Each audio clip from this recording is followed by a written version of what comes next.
I'm Mike, a freelance electrician living in a small town just outside Sacramento.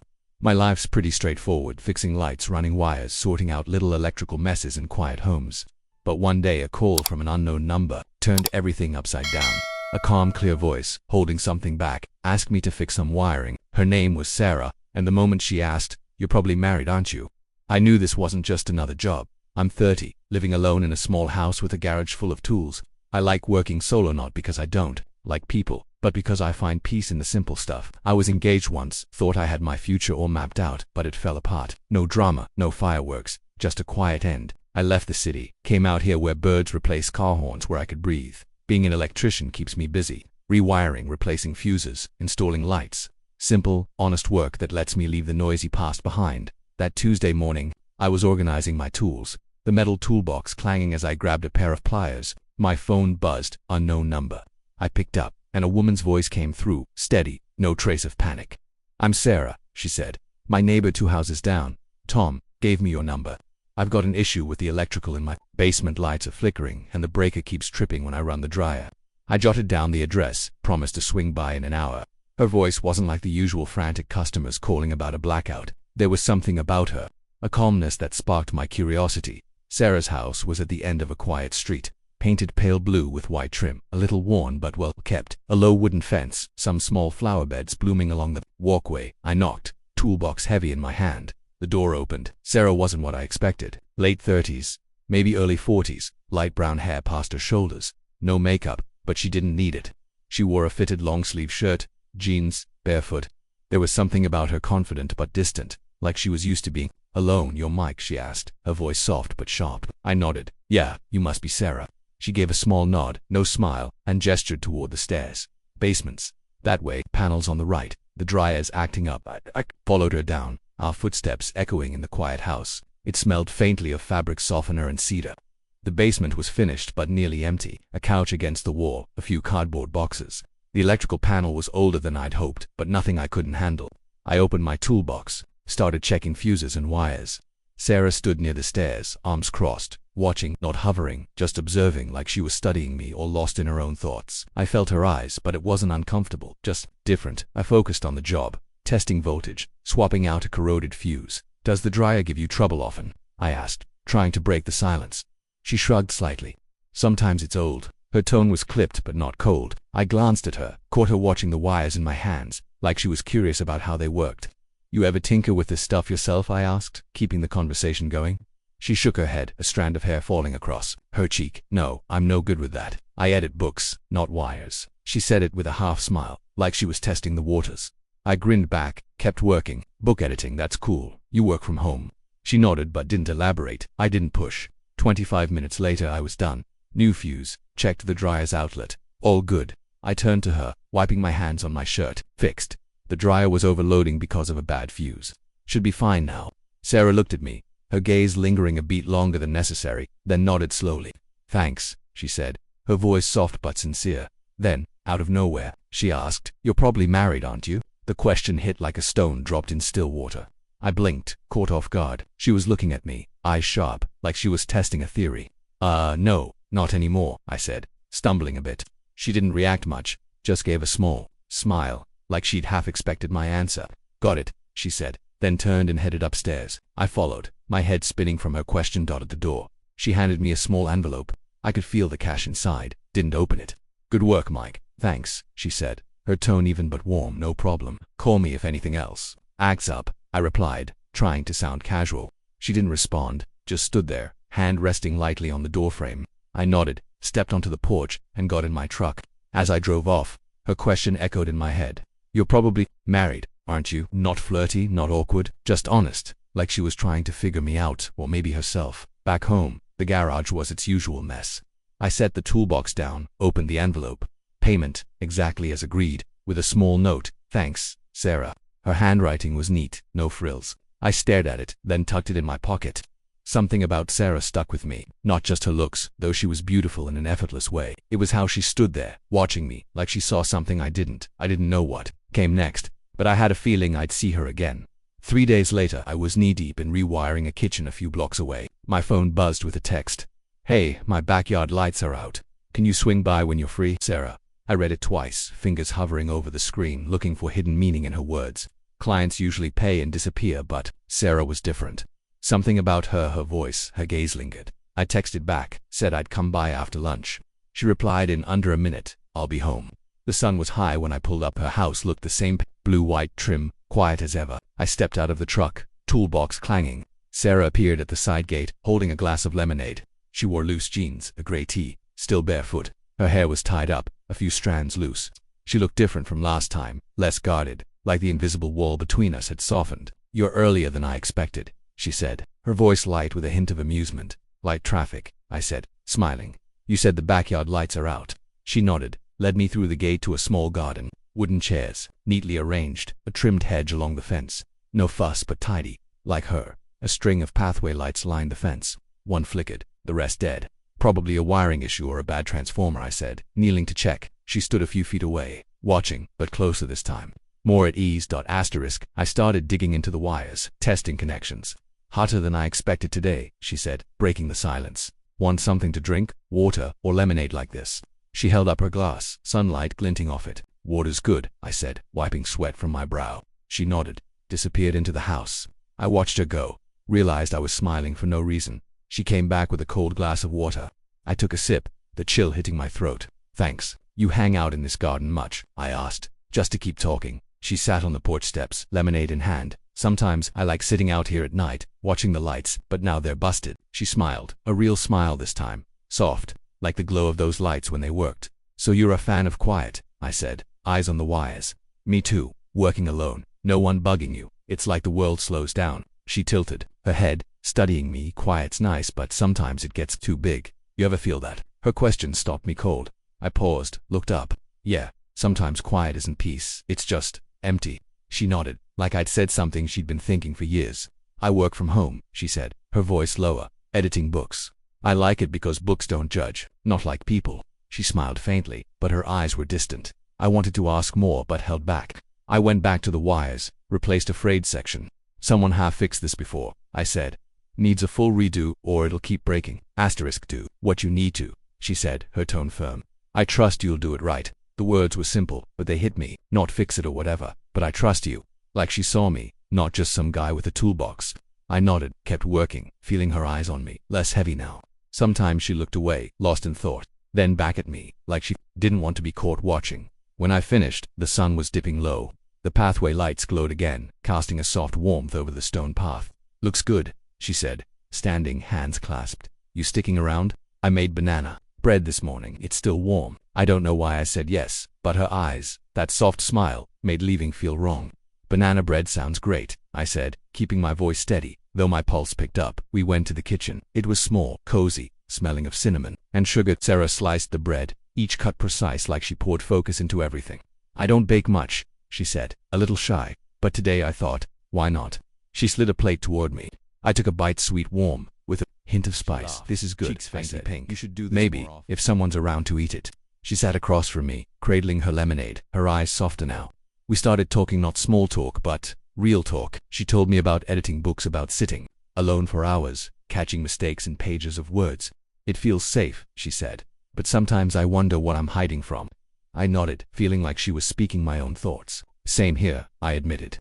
"Fixing wires is easier than fixing life. At least wires don't talk back." She laughed, head tilting back, and I realized I loved the sound. We talked more, about little things, quiet mornings, the road into town, stuff that made us laugh. I told her about rewiring a ceiling fan for an old lady who made me eat 3 plates of cookies. Sarah's eyes lit up, and she looked younger when she laughed. When I stood to leave, it was dark. Sarah walked me to the gate, hands clasped, like she was holding something in. "Thanks, Mike. Not just for the lights," she said, her voice small but real. I smiled, warmth spreading through me.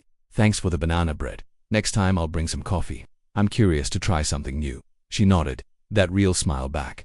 "Deal. Don't make me wait too long." I got in my truck, the backyard lights glowing like a memory of the moment. Driving home, I couldn't stop thinking about Sarah, about how she made me feel seen. I knew the next time would be different, and I was already looking forward to it. Sunday came, soft, sunlight filtering through the trees. I was cleaning the garage, the familiar smell of motor oil and old wood in the air, when my phone buzzed, a voicemail from Sarah.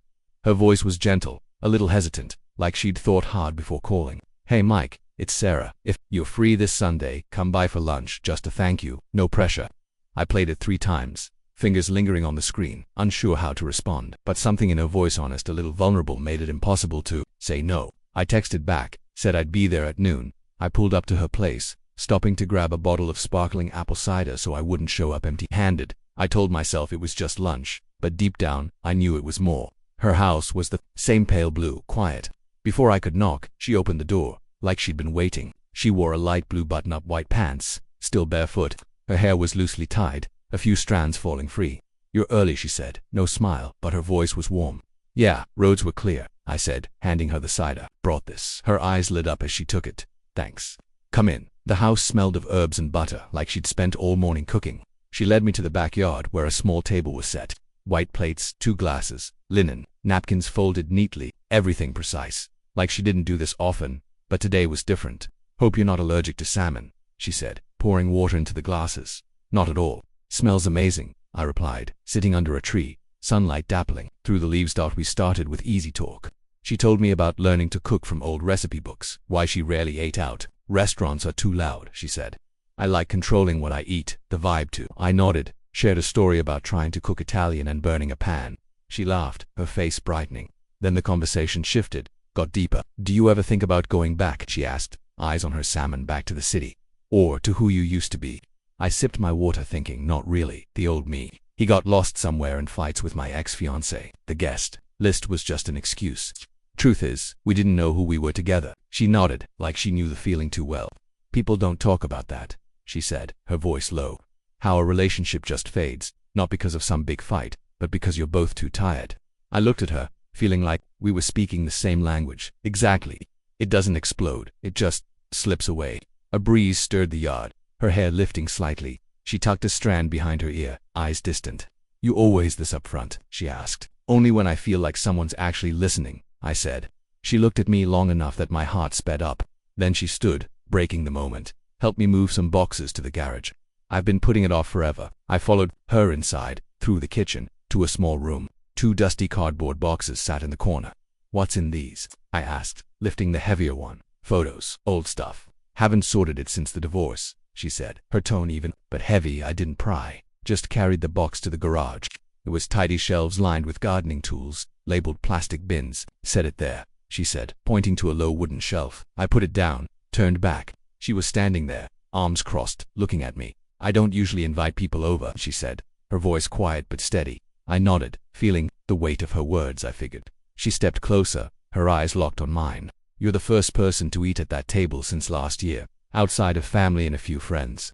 I stopped breathing for a second, unsure how to respond. Why me? I asked, genuinely curious.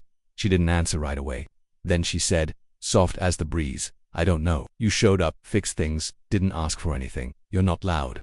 That feels safe. I stepped closer, not too close, just enough to feel her honesty. You don't owe me anything, Sarah. Not lunch, not an explanation. She smiled, and for the first time, I saw vulnerability in her eyes. I know, that's why it matters. We stood there, in the garage, among old boxes and the smell of dry wood. Neither of us spoke, but the silence wasn't heavy. I felt her, not just through her words, but in the way she stood there, like she was opening up after years of staying closed. I should go, I said, though part of me wanted to stay. No rush, she replied, but didn't stop me. She walked me to the door, hand resting lightly on the frame. I might need you to check the garage lights soon, she said, her tone half teasing, but her eyes serious. I smiled. I'm not used to letting people into my world, she added, quieter. But with you, I'm not scared.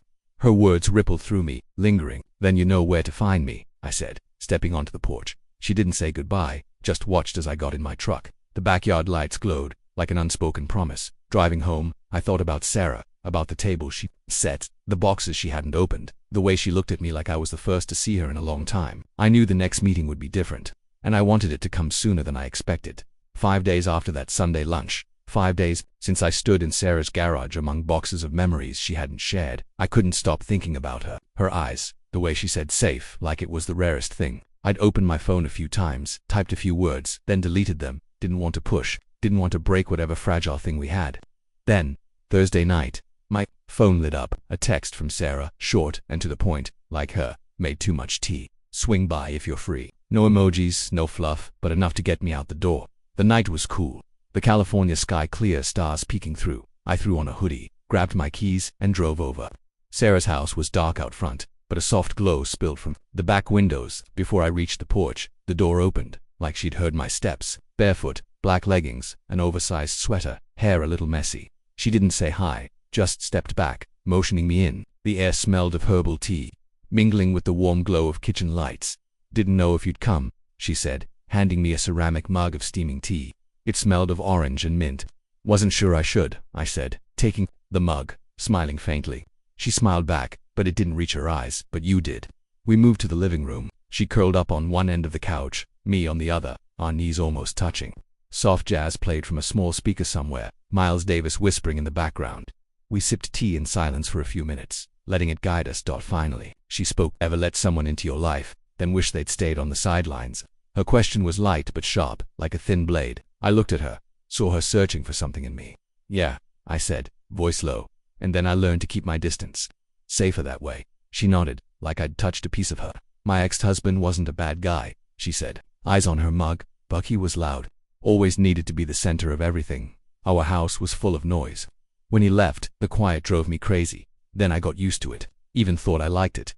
I listened, not wanting to interrupt. She went on, quieter. "Then you showed up, fixed lights, fixed fuses, didn't try to sell yourself, didn't flirt, didn't ask questions. You were just there." She looked up, her gaze direct. "You made me feel like I wasn't invisible anymore." Her words cut deep, hitting a place I knew too well. That feeling of being unseen, like a shadow in someone else's world. I set my mug down, looked at her. "I don't want to mess up your life, Sarah." She shook her head, hair falling across her cheek. "My life's already a mess. You're not the problem." I slid closer, slowly, giving her time to stop me. She didn't. She just looked at me, eyes soft, tired, like she'd been holding her breath too long. "I don't know what I'm doing," she whispered. "Neither do I. No rush, no drama, just fingers lacing together, gentle, real." I leaned in, slow, giving her every chance to pull back. She didn't. When our lips met, there were no fireworks, no swelling music, just warmth, a familiar ache I'd forgotten. The kiss was brief but enough to make my heart pound. She pulled back first, still close, her breath mingling with mine. "It's been a long time since I did that," she said, voice trembling slightly. "I can stop anytime," I said. She shook her head, whispered, "Don't." We sat there, hands still clasped, a breeze slipping through the window, carrying the scent of dry grass. The jazz played on, faint, like a story without words. I felt her, not just through her touch, but in the way she let me see her most fragile self. Finally, I stood. "I should go," I said, though part of me wanted to stay. She didn't stop me, just stood and walked me to the door. "This doesn't have to be anything," she said, voice light as air. "I'm not asking for more." I turned, looked at her under the porch light. "I know, but let it be what it is." She nodded, her eyes soft, fragile. I stepped to my truck, the night wrapping around me. Driving home, I thought about the kiss, her words, the way she made me feel less lost. I knew we hadn't named this thing, and maybe we didn't need to. But I wanted to come back, not just for lights or tea, but for Sarah, for the quiet we found in each other. 2 weeks after that kiss in her dimly lit living room, I could still feel the warmth of Sarah's hand, the way she looked at me like I was the first to truly see her. We didn't talk every day. That wasn't us. Sometimes, I'd stop by, bring a coffee, or we'd walk in her backyard. No dates, no labels, just moments of quiet, like two people finding each other in the pauses of life. Then one afternoon, my phone buzzed, a text from Sarah, short as always. "Sunset's nice tonight. You still owe me for those backyard lights." I knew the lights weren't broken, I'd fixed them right, but I went anyway, as the sky turned gold and orange over the trees. Sarah was on a wooden chair in the yard, barefoot, a sweater draped over her shoulders. 2 glasses of iced tea sat on the table, one for me. "You look tired," she said, sliding my glass over a long week. "Dusty attic job," I replied, sitting sipping the tea. We watched the sky shift colors, silent for a few minutes. Then she turned, her eyes more serious. "Do you think about where this is going?" she asked. I didn't answer right away, not because I didn't know, but because I did. "Yeah," I said, voice low, "but I don't think it's going anywhere." She didn't flinch, didn't look surprised, just waited for me to go on. "I mean, what we have, it's good, it's real. But neither of us came here looking for a future. We just needed this moment." She nodded, eyes on the horizon. "You're right," she said. "I wasn't looking for this. I still don't know why it happened." I smiled faintly, because we needed a little quiet. No demands, no noise. She turned back, her gaze soft, not sad. Yeah, she reached across the table, brushed my hand, not holding, just a thank you. "I think we helped each other," she said. "I know we did," I replied. We sat a while longer at the sunset, fading when I stood. I left the tea glass on the table. She walked me to the gate, the evening breeze lifting her hair. "If you need quiet again, you know where I am," she said, her voice light but steady. I nodded. "Same here, Sarah." No hug, no kiss, just a look, like we both knew this was the end. I got in my truck, the backyard lights glowing, but I knew I wouldn't be back. I haven't seen Sarah since, not because of anger or distance. We just ended at the right time, in the right place. Two people who met when they needed to, gave each other what they needed, then let go before it became something it didn't need to be. Sarah left me with a small gift, not a thing, but a feeling of being seen, heard. She left a dried leaf on the kitchen table that day, with a note, "So you'll remember this quiet." I keep it in my wallet, a reminder of the days I stopped running from myself. This is Hidden Tales, where we share real stories, everyday moments that touch the heart. Mike and Sarah's story reminds us that sometimes happiness isn't about forever, it's about the moments we find each other, even if they're fleeting. Have you ever had a moment like that? A person, a conversation, a look that made you feel seen? Share your story in the comments, or send it to us to tell. Don't forget to like, subscribe to Hidden Tales, and hit the bell so you don't miss the next story. Because somewhere out there, there's always a story waiting to be told.